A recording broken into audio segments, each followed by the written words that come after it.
Okay, now, sorry, I just wanted to say that before I forgot. So Jody's question.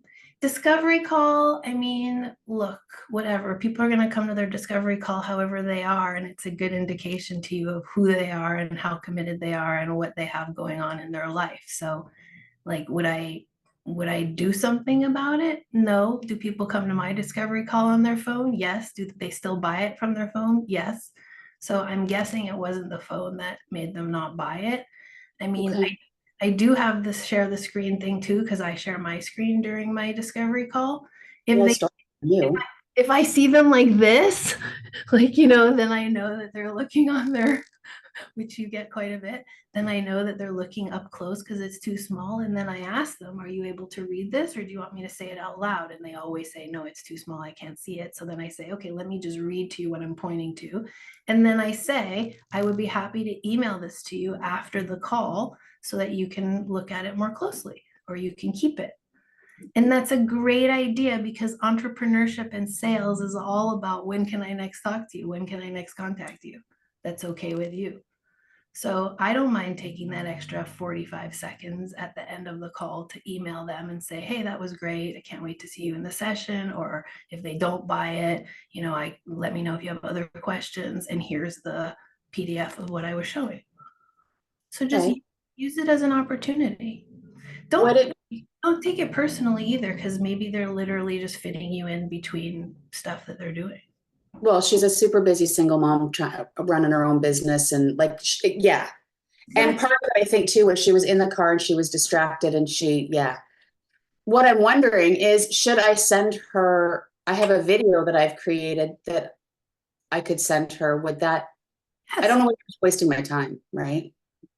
I mean, I really go on gut quite a bit. Like, first of all, I only follow up with people I want as clients. So if they're not Mm, a client to me, then I don't need to like take yeah, it. I don't I'm just really, gonna let it go.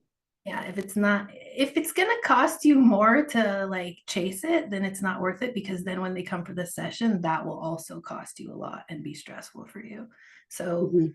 I think that, but if you have a gut feeling like I could help this person really easily and quickly, then I absolutely follow up. I definitely would say, and I never send stuff without consent. So I always would say, and also I have blah, blah, blah, blah, blah. Would you like it? And then they get to say yes or no. If I just send it, then it's like, you know, it's too much. So Mhm. I would just ask, what do you think? Would you like to? Or you could even acknowledge what she said, like I know you're super busy. I know you were in the middle of things yesterday. I think this might clarify things.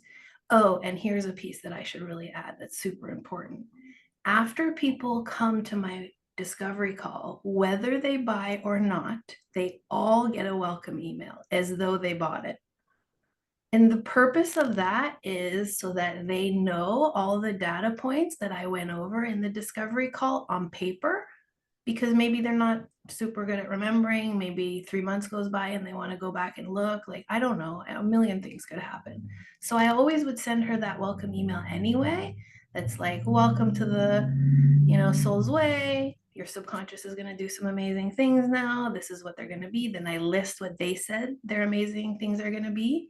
Then there's more data about my cost, my office, how to book me, how to pay me, how to find me on social media, my intake forms. And then, even if you fuck the whole call up, at least they have your credentials and your data right in front of you, right in front of them. Also, I have a little pamphlet, which is super cheesy. It's like a PDF, but it's just my credentials because sometimes people are very, yes, I can, Cindy. Sometimes people are just very scientific and they need to like sit down with their husband or sit down with their spouse or sit down with their self or with their budget or whatever.